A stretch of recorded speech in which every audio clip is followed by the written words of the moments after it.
আজ আমাদের আলোচনা একটা বিশেষ গাছকে নিয়ে, যেটা পৃথিবী জুড়ে উদ্যানপালক বা বাগানবিলাসীদের খুবই প্রিয়। তবে আমরা অনেকেই এটাকে চিনে উঠতে না পেরে আগাছা মনে করে ফেলে দিই। এর নাম বলতে গেলে অনেকগুলো নাম বলতে হবে, কারণ এটা পৃথিবীর বিভিন্ন এলাকায় বিভিন্ন নামে পরিচিত। যেমন কোথাও বারুদলতা বা বারুদ উদ্ভিদ, কোথাও মিলিটারি ফার্ন বা আর্টিলারি ফার্ন, আবার কোথাও লতা মরিচা, তো কোথাও কামান উদ্ভিদ। যদিও এই রসালো কাণ্ডযুক্ত গাছটা প্রকৃতপক্ষে দক্ষিণ ও মধ্য আমেরিকা অঞ্চলের গাছ, কিন্তু ভীষণ তাড়াতাড়ি বংশবিস্তার করতে পারে বলে পৃথিবীর যে প্রান্তেই এটি পৌঁছেছে সেখানেই ব্যাপকভাবে ছড়িয়ে পড়েছে, আর সেখানকার স্বাভাবিক উদ্ভিদ হয়ে উঠেছে। তবে নামের সঙ্গে বারুদ, মিলিটারি, কামান এই শব্দগুলো থাকার ফলে মনে হতে পারে কোনো না কোনোভাবে দাহ্য পদার্থ বারুদের সঙ্গে এটা সম্পর্কযুক্ত, কিন্তু আদৌ ব্যাপারটা তা নয়। আসলে এই লতাজাতীয় গাছে যখন ফুল হয় তখন ফুলগুলো থেকে পরাগ রেণু পাউডারের মতো ঝরে পড়ে, যা দেখতে গান পাউডার বা বারুদের মতো লাগে, তাই এর এই রকম নামকরণ। এর সাথে বারুদের কোনো সম্পর্ক নেই। আর এটা মিলিটারি ফার্ন নামে পরিচিত হলেও এটা মোটেও ফার্ন জাতীয় গাছ নয়।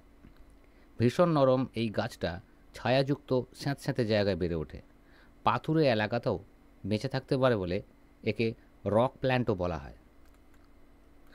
এবার আসি এর নান্দনিক সৌন্দর্যের বিষয়ে।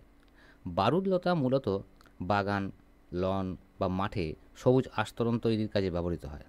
তবে গাছটা সরাসরি সূর্যালোক সহ্য করতে পারে না। স্ক্রিনে দেখা যাচ্ছে প্রত্যেক দিন টবের যে অংশে সরাসরি সূর্যালোক পড়ে সেই অংশের গাছগুলো শুকিয়ে গেছে। এরা 18 ডিগ্রি থেকে 30 ডিগ্রি পর্যন্ত তাপমাত্রায় বেঁচে থাকে। তাই লাইভ ল্যান্ডস্কেপ, যেমন বনসাইয়ের ল্যান্ডস্কেপ বা রক ল্যান্ডস্কেপ তৈরির কাজে এর প্রচুর ব্যবহার দেখা যায়।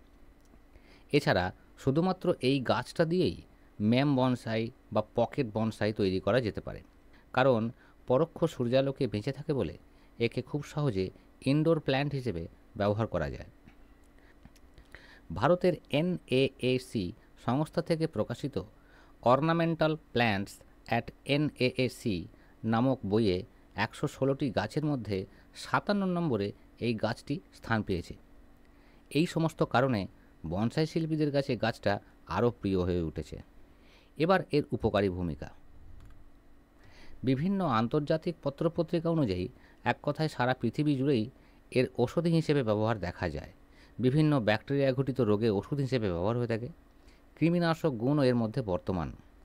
আন্তর্জাতিক সংস্থা American Society for the Prevention of Cruelty to Animals এই গাছটাকে নন টক্সিক অর্থাৎ অবিষাক্ত তালিকাভুক্ত করেছে।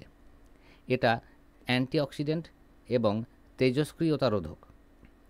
এর পাতার রস ব্যথা উপশমে সহায়ক।